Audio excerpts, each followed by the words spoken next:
This is Your Anxiety Toolkit, episode number 284.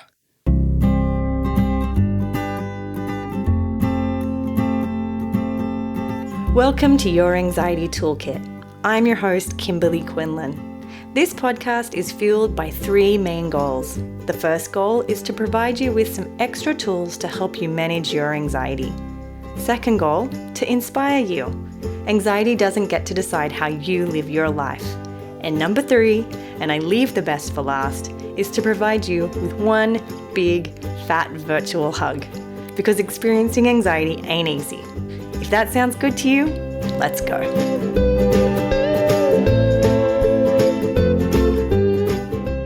Welcome back, everybody. We are on the third video or the third part of this 6-part series on how to manage mental compulsions. Last week's episode with Jon Hershfield was bomb, like so good. And I will say that we this week have Shala Nicely and she goes for it as well. So I am so honored to have these amazing experts talking about mental compulsions, talking about what specific tools they use. So I'm not going to take too much time of the intro this time because I know you just want to get to the content. Again, I just want to put a disclaimer. This should not replace professional mental health care.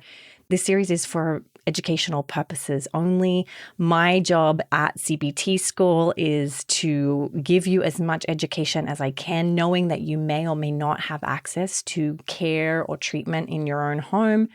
So I'm hoping that this fills in a gap that maybe we've missed in the past in terms of, we have ERP School. That's an online course teaching you everything about ERP to get you started if you're doing that on your own. But this is a bigger topic, right? Like this is an area that, I'd need to make a complete new course. But instead of making a course, I'm bringing these experts to you for free, hopefully giving you the tools that you need.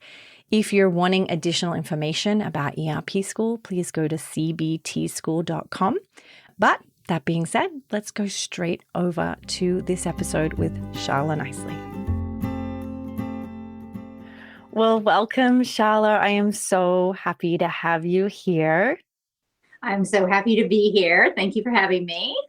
Okay, so I have heard a little bit of your views on this, but I am actually so excited now to kind of get into the juicy details of how you address mental compulsions or mental rituals. First, I want to check in with you. Do you call them mental compulsions, rituals, rumination? How do you address them? Yeah, all those things. I also sometimes, call it mental gymnastics up in your head, the pas de deux, it's all sorts of things you're doing in your head to try to get some relief from anxiety. Right. So if you had a patient or a client who really was struggling with mental compulsions, whether or not they were doing other compulsions as well, how might you address that particular part of their symptomology? So let me answer that by stepping back a little bit and telling you about my own experience with this, because a lot of the way I do it is based on what I learned trying to manage my own mental rituals. I've had OCD probably since I was 5 or 6, untreated until I was 39. I stumbled upon the right treatment when I went to the IOCDF conference and, started doing exposure mostly on my own. I went to Reed Wilson's 2-day group where I learned how to do it, but then the rest of the time I'm sort of implementing on my own. And even though I had, quite a few physical compulsions, I would have considered myself a primary mental ritualizer, meaning if we look at the majority of my compulsions were up in my head. And the way I think about this is I think that sometimes if you have OCD for long enough and you've got to go out and keep functioning in the world and you can't do all these rituals so that people could see, because then people will be like, what's wrong with you? What are you doing? You take them inward. And so mental compulsions can take the place of physical compulsions that you're not able to do for whatever reason because you're trying to function. And I'd had untreated OCD for so long that most of my rituals were up in my head. Not all, but a great majority of them. So when I started to do exposure, what I found was I could do exposure therapy straight up going and facing my fears, like going and being around things that might be triggering, all I wanted. But I wasn't necessarily getting better because I wasn't addressing the mental rituals. So basically, I'm doing exposure without response prevention or exposure with partial response prevention, which can make things either worse or just sort of neutralize your efforts. So what I did was I figured out how to be in the presence of triggers and not be up in my head trying to do analyzing, justifying, figuring it out, replaying the situation with a different ending, all the sorts of things that I would do over and over in my head. And the way I did this was I took something I learned from Jonathan Grayson in his book, Freedom from OCD. I know you're having him on for this series too. And he talked about doing all this ERP scripting, where you basically write out the worst case scenario of what your OCD thinks is going to happen. And you write it in either a worst case way or an uncertainty focused way. And what I did was, after reading his book, I took that concept and I just shortened it down. And anything that my OCD was afraid of, I would just wrap may or may nots around it. So for instance, an example that I use in is Fred in the Refrigerator, so my memoir of trying to tame OCD and reclaim my life, was that I used to, when I was walking through stores like Target, if I saw one of those little plastic price tags that had fallen on the ground, if I didn't pick it up and put it out of harm's way, I was afraid somebody was going to slip and fall and break their neck. And it would be on some security camera that I just walked on past it and didn't do anything, right? So sort of a typical scrupulosity obsession. And so going shopping was really hard, right? Because I'm cleaning up the store as I'm shopping. And so what I would do is I would either go to Target, walk past the price tag, and then as I'm just passing the price tag, I would say things, and in Target, I obviously couldn't do this really out loud, sort of mumble it out loud is best, but I may or may not cause somebody to kill themselves by they're going to slip and fall on that price tag because I didn't pick it up. I may or may not be an awful, terrible, rotten human being. They may or may not catch me and throw me into jail. I may or may not rot in prison. People may or may not find out what a really bad person I really am. This may or may not be OCD, et cetera, et cetera, et cetera. And that would allow me to be present with the obsessions, all the what ifs. Those are basically what ifs turned into may or may nots, without compulsing with them, without doing anything that would artificially lower my anxiety. So it allowed me to be in the presence of those obsessive thoughts while interrupting the pattern of the mental rituals. And that's really how I use may or may nots and how I teach my clients to use may or may nots today, is using them to really be mindfully present of what the OCD is worried about while not interacting with that content in a way that's going to make things worse. So that's how I developed it for myself. And I think that, and that is a tool that I would say is an intermediary tool. So I use that now in my own recovery. I don't have to use may or may nots very often at all. If I get super triggered, which doesn't happen too terribly often, but if I get super triggered and I cannot get out of my head, I'll use may or may nots. But I think the continuum is that you try to do something to interrupt the mental rituals, which for me is the may or may nots. You can also, people can write down the scripts, they can do a worst case scenario. But eventually what you're trying to get to is you're trying to be able to hear the OCD, what ifing in your head, and completely ignore it. And I call that my shoulders back way of thinking about things. You put your shoulders back and you move on with your day. You don't acknowledge it. What I'll do with clients, I'll say, if you had the thought a blue Martian is going to land on my head, you wouldn't even do anything with that thought. That thought would just sort of go in and go out and wouldn't get any of your attention.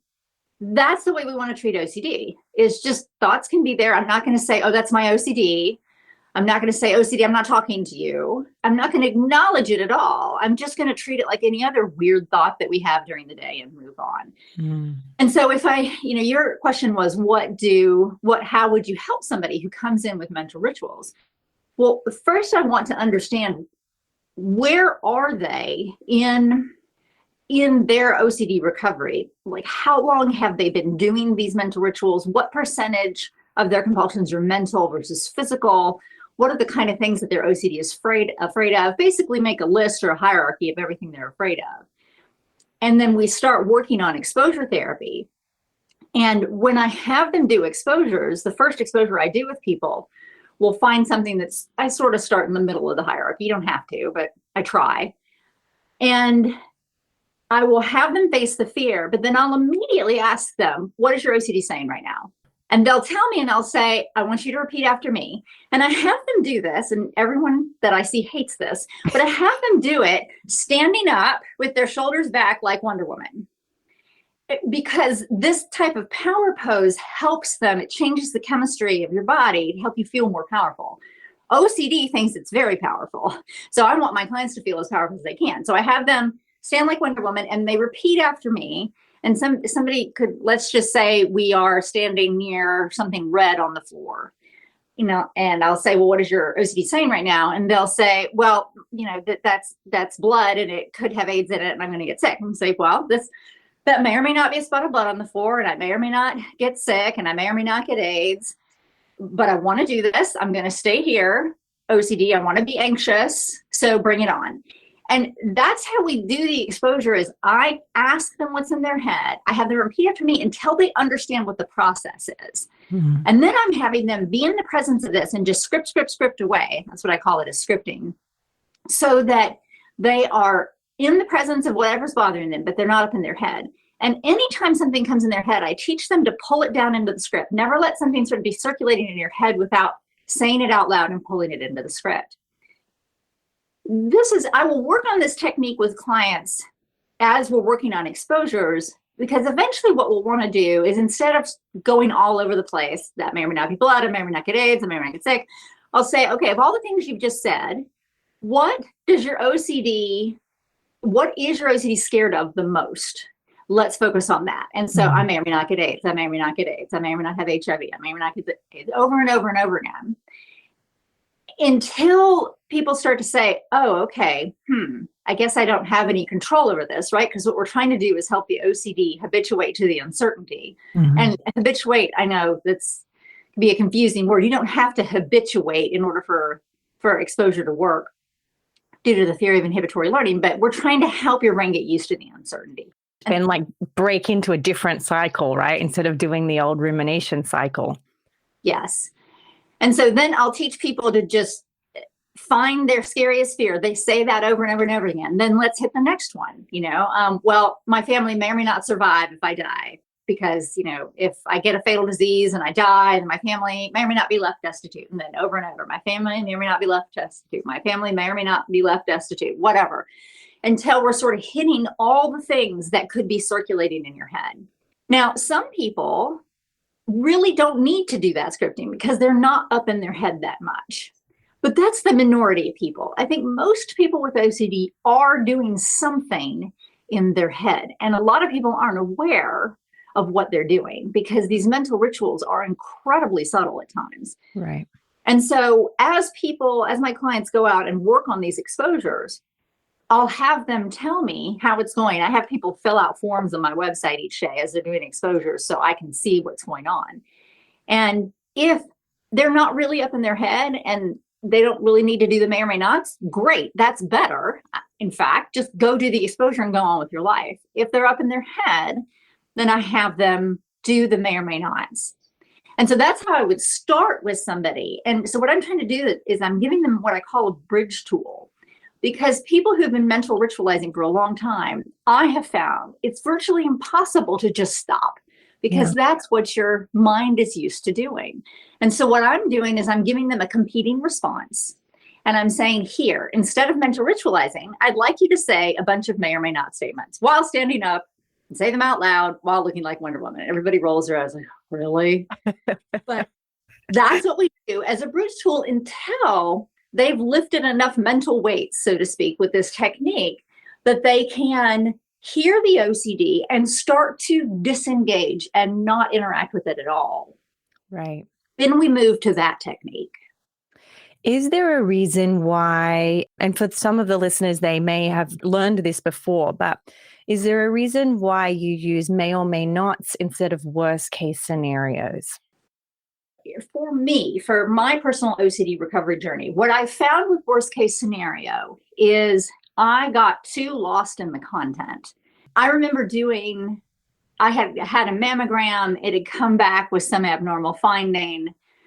I spent the whole weekend trying to do scripting about what could happen. And I was using worst case scenario. Well, I end up in the hospital, I end up with breast cancer, I end up dead.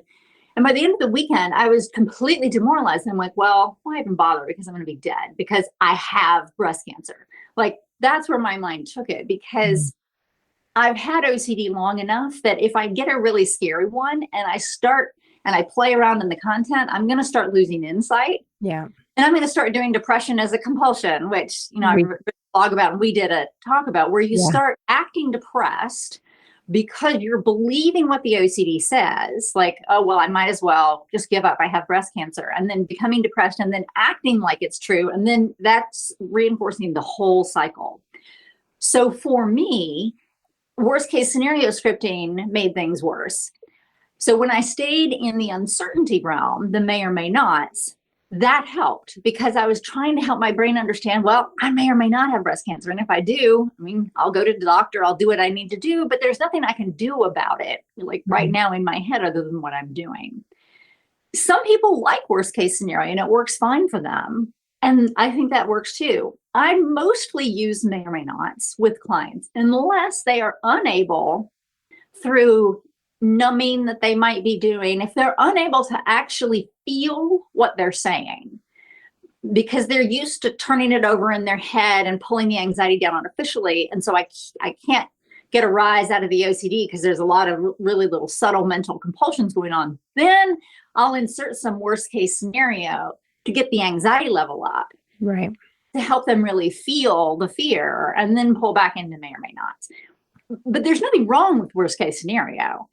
But for me, that was what happened. And I think if you are prone to depression, if you're prone to losing insight into your OCD when you've got a really big one, I think that's a risk factor for using that particular type of scripting. Right.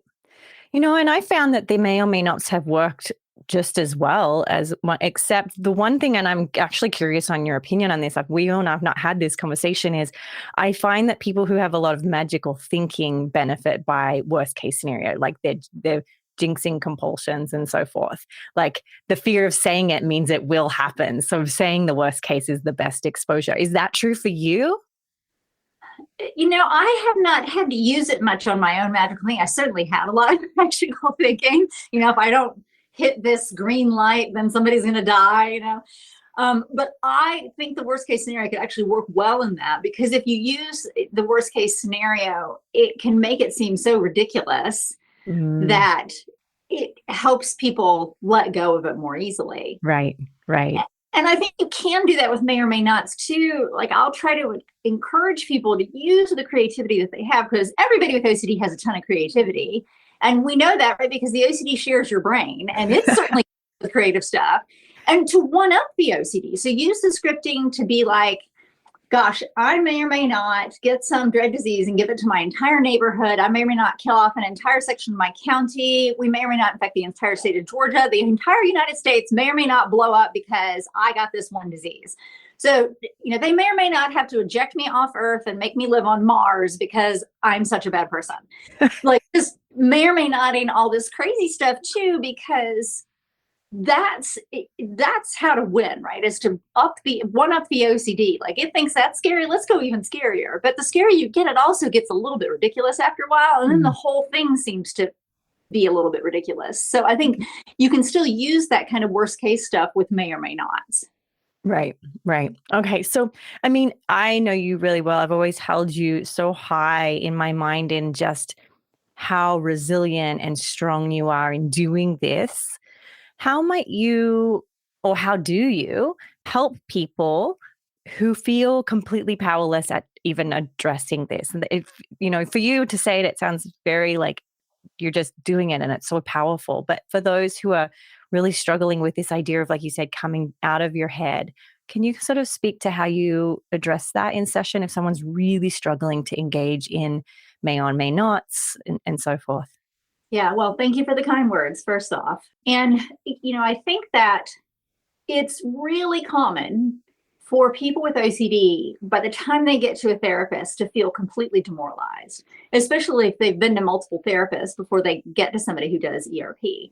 And so they feel like they're the victim at the hands of a very cruel abuser that they can't get away from.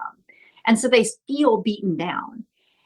And they don't know how to get out of their heads. They feel like they're trapped in this mental prison and they can't get out. And if somebody is struggling like that, and they're doing the may or may nots, and the OCD is reacting, which of course it will, and coming back at them stronger, which I always warn people this is going to happen, right? When you start poking at this, the OCD is going to poke back and poke back even harder because it wants to get you back in line so it can keep you prisoner. So what I'll often do in those situations, if I see somebody is really feeling like they have been so victimized that they're never going to be able to get over this, is the type of script I have them do is more of an empowerment script, which could sound like this, like OCD, I'm not listening to you anymore. I'm not doing what you want. I am strong. I can do this. And I might add some may or may nots in there. And I want to be anxious, and come on, bring it on. You think that's scary? Give me something else. You know, I know you're having Reed Wilson on as part of this too. I learned all that bring it on type stuff and, pushing for the anxiety from him. And I think helping people say that out loud can be really transformative. I've seen people just completely break down in tears of sort of, oh my gosh, I can do this, like tears of empowerment from standing up and yelling at their OCD. If people like swearing, I also just have them swear at it, like they would really swear at somebody who had been abusing them if they had a chance, because swearing actually can make you feel more powerful too. Mm-hmm. And I think we want to use all the tools we can. So I think scripting comes in a number of forms. It's all about really taking what's in your head, turning it into helpful self-talk and saying it out loud. And the reason out loud is important for any type of scripting is that if you're saying it in your head, it's going to get mixed up with all the jumble of mental ruminating that's going on. And so saying it out loud makes it hard for you to ruminate. It's not impossible, but it's hard because you're saying it. Your brain really is sort of only processing one thing at a time. And so if you're talking and really paying attention to what you're saying, it's much harder to be up in your head spinning this around. And so adding these empowerment scripts in with the may or may nots helps people both accept the uncertainty and feel like they can do this, feel like they can stand up to the OCD and say, you've beaten me enough, no more. This is my life. I'm not letting you ruin it anymore. I am taking this back. I don't care how long it takes. I don't care what I have to do. I'm going to do this. And that builds people up enough where they can feel like they can start approaching these exposures. I love that. I think I've had that same experience of how powerful empowerment can be in sort of switching that behavior, right? It's so important. Hey everybody, it's Kimberly here. Sorry to interrupt your show. I just wanted to remind you that this free 6-part series is hosted and sponsored by cbtschool.com. Head on over to cbtschool.com. You'll get incredible, compassion-focused resources for obsessive compulsive disorder, anxiety disorders, and body-focused repetitive behaviors. We have tons of free trainings. You can sign up for our free weekly newsletter that sends you weekly resources and skills. We have a whole study vault of online courses and so much more. So head over to cbtschool.com for more information, and let's get back to the show. Now, one thing I really want to ask you is, do you switch this method when you're dealing with other anxiety disorders, health anxiety, social anxiety, panic disorder? What is your approach? Is there a difference, or would you say the tools are the same? There's a slight difference between disorders. I think health anxiety I treat exactly like OCD. Even some of the examples I gave here were really sort of health anxiety statements. With panic disorder, and again, I learned this from Reed, and you can ask him more about this when you interview him, but with panic disorder, it's all about, I want to feel more shorter breath, more like there are elephants standing on my chest. I want my heart to beat faster, but I'm doing this while I'm having people do exercises that would actually create those feelings, like breathing through a little bitty cocktail straw, jogging, turning up a space heater and blowing it on themselves. So we're trying to create those symptoms and then talk out loud and say, come on, I want more of this. I want to feel more anxious. Give me the worst panic attack you've ever had. So it's all about amping up the symptoms. With social anxiety, It's a little bit different because with social anxiety, I would work on the cognitions first. So whereas with OCD, we don't work on the cognitions at all, other than I want you to have a different cognitive relationship with your disorder and your anxiety. I want you to want the anxiety. I want you to want the OCD to come and bother you, because that gives you an opportunity to practice. That's the cognitive work with OCD. I do not work on the cognitive work on the content. Like, I'm not going to say to somebody, well, the chances you're going to get AIDS from that little spot of blood is very small, right? That's Right. not going to be helpful. With social anxiety, we're actually working on those distorted cognitions at the beginning. And so a lot of the work with social anxiety is going to be going out and testing those new cognitions, which really turns the exposures into what we call behavioral experiments. It's more of a cognitive method. They're going out and saying, gosh, my new belief, instead of everybody's judging me, is, well, everybody is probably thinking about themselves, and I'm going to go do some things that my social anxiety wouldn't want me to do and test out that new belief. I might have them use that new belief, but also if their anxiety gets really high and they're having a hard time, saying, well, that person may or may not be judging me. They may or may not be looking at me funny. They may or may not go home and tell people about me. But really, we're trying to do something a little bit different with social anxiety. Right. And what about with generalized anxiety, with the mental sort of a lot of rumination there? Do you have a little shift in how you respond? Yeah, so it's funny that the talk that Michelle Massey and others gave at IOCD, I think it was at IOCDF this year, about what's the difference between OCD and GAD. Is there really a line there? I mean, I treat GAD very similarly to the way I treat OCD. People are up in their heads trying to do things. They're also doing other types of safety behaviors, compulsive safety behaviors, but a lot of people with GAD are just up in their head. They're just worried about more quote unquote real life things. But again, a lot of OCD stuff can be real life things. I mean, look at COVID. That was real life, and people's OCD could wrap itself around that. So I treat GAD and OCD quite similarly. There are some differences, but in terms of scripting, we call it worry time in GAD. So it's got a different name, but it's basically the same thing. Right. Okay. Thank you for answering that, because I know some folks here listening, not having OCD, and will be curious to see how it affects them. So is that the practice for you, or is there anything else you feel like people need to know going in terms of like, here is my strategy, here is my plan to target mental rituals? What would you say? So as I mentioned, I think the may or may nots are a bridge tool that are always available to you throughout your entire recovery. But my goal with anybody that I'm working with is to help them get to the point where they can just use shoulders back. And the way that I think about this is what I call my man in the park metaphor. So we've all probably been in a park where somebody is yelling, typically about the end of the world and all that kind of stuff. And even if you were to agree with some of the things that the person might say from a spiritual or religious standpoint, you don't run home and go, oh my gosh, we've got to pack all our things up because it's the end of the world. We have to get with all of our relatives and be together because we're all going to die, right? We don't do that. We hear what this guy is saying, and then we go on with our days. Again, even if you might agree with some of the content. Now, why do we do that? We do that because it's not relevant in our life. Like, we realize that person probably, unfortunately, has some problems, but it doesn't affect us. We hear it just like when we might hear birds in the background or a car honking, and we just go on with our day. Yeah. That's how we want to treat OCD. What we do when we have untreated OCD is we run up to the man in the park and we say, oh my gosh, can I have a pamphlet? Let me read the pamphlet. Oh my gosh, you're right. Tell me more, right? And we're interacting with him, trying to get some reassurance that maybe he's wrong, that maybe he doesn't really mean the end of the world is coming soon. Maybe it's going to be like in 100 years. Right? Eventually we get to the point where we're handing out pamphlets for him. Here, everybody take one of these, right? What we're doing with may or may nots is we're learning how to walk by the man in the park and go, the world may or may not be ending. The world may or may not be ending. I'm not taking a pamphlet. The world may or may not be ending, right? So we're trying to not interact with him. We're trying to take what he's saying and hold it in our heads without doing something compulsive that's going to make our anxiety higher. What we're trying to do is practice that enough till we can get to the point that we can be in the park with the guy and just go on with our day. Like, we hear him speaking, but it's just not relevant. It's just not part of our life. So we just move on. And we're not trying to shove him away.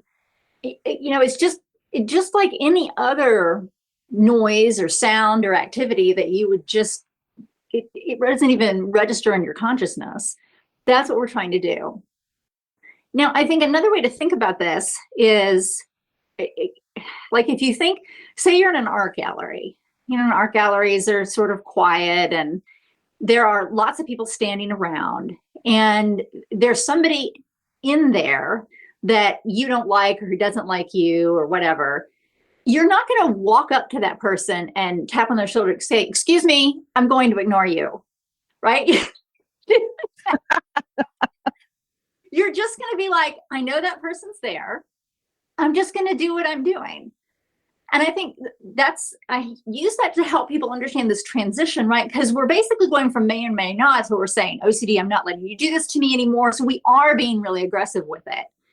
To this being able to be in the same space with it, but we're not talking to it at all.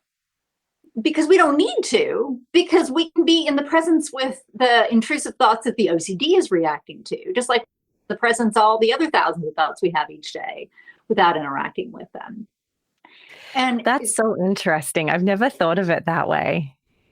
And so that's where I'm trying to get people, because that is the strongest recovery, is if you can go do the things that you want to do, be in the presence of the anxiety and not do compulsions, physical or mental, you don't give anything for OCD to work with.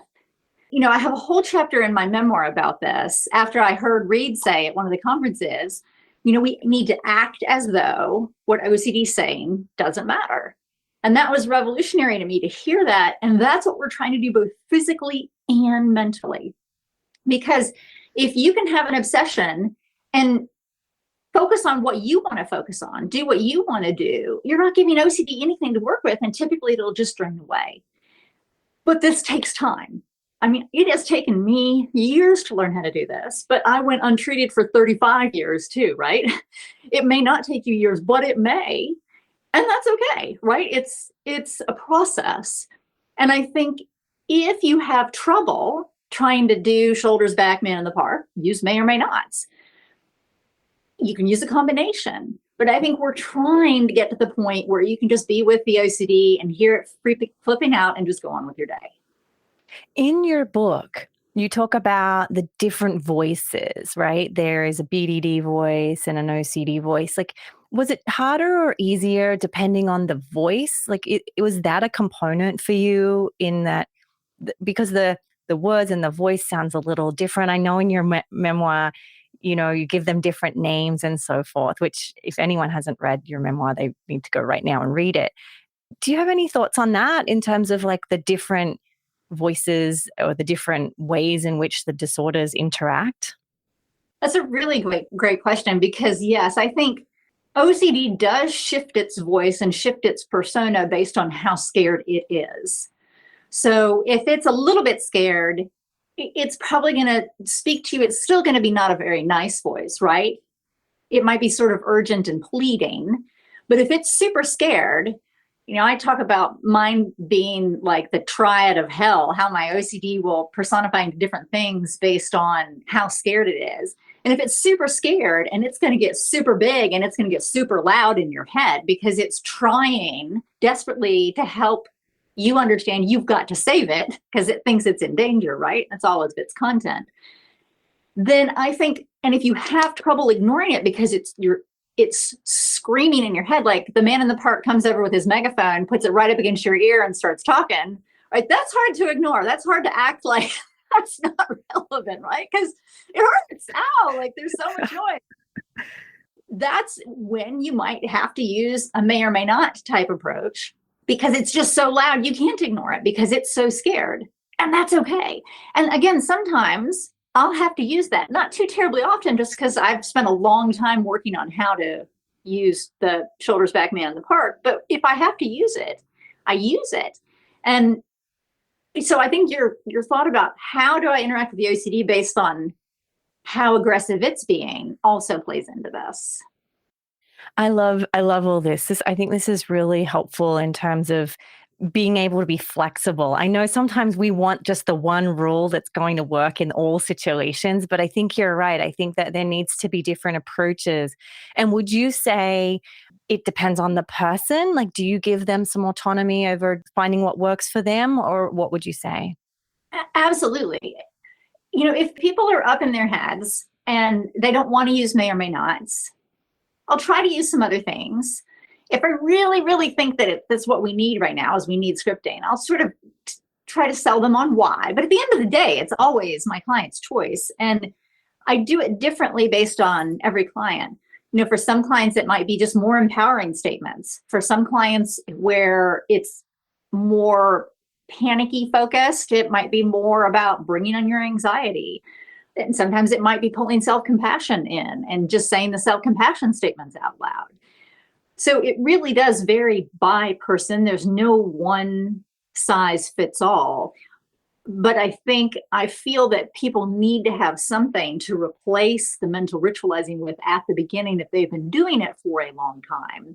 Just because otherwise, it's like I'm giving them a bicycle they've never ridden a bicycle before, and I won't give them any training wheels. And that's really, really hard.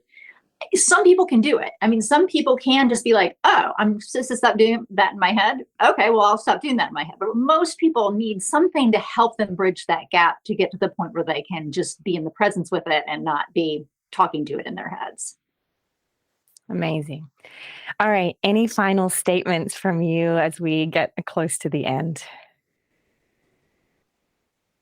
I think that it's important to, as you're working on this, really think about what you're doing in your head that might be subtle, that could be making the OCD worse. And I think talking and being willing to talk to a therapist about putting it all out there. Hey, I'm saying this to myself in my head. Is that helpful or harmful? Because OCD therapy can be pretty straightforward. I mean, ERP, go out and face your fears, don't do rituals. Sounds pretty straightforward, right? But there's a lot of subtlety to this. And the more that you can root out these subtle mental rituals, the better that your recovery is going to be. And know too that if you've had untreated OCD for a long time, you can uncover mental rituals, little bitty ones, for years after you get out of therapy. And that's okay. It doesn't mean you're not in recovery. It just means that you're getting more and more insightful and educated about what OCD is. And the more that you can pick those little things out, just the better your recovery will be. But we also don't want to be perfectionistic about that, right? Like, I must eliminate every single mental ritual that I have, or I'm not going to be in a good recovery. That's approaching your ERP like OCD would do, and we don't want to do that. But we do want to be mindful about the subtleties and make sure to try to pull out as many of those subtle things that we might be doing in our heads as possible. Amazing. Thank you. Tell us again, first, let me just say such helpful information, and your personal experience, I think, is really validating and helpful to hear, right? On those little nuances. Tell us where people can hear about you and the amazing projects you've got going on.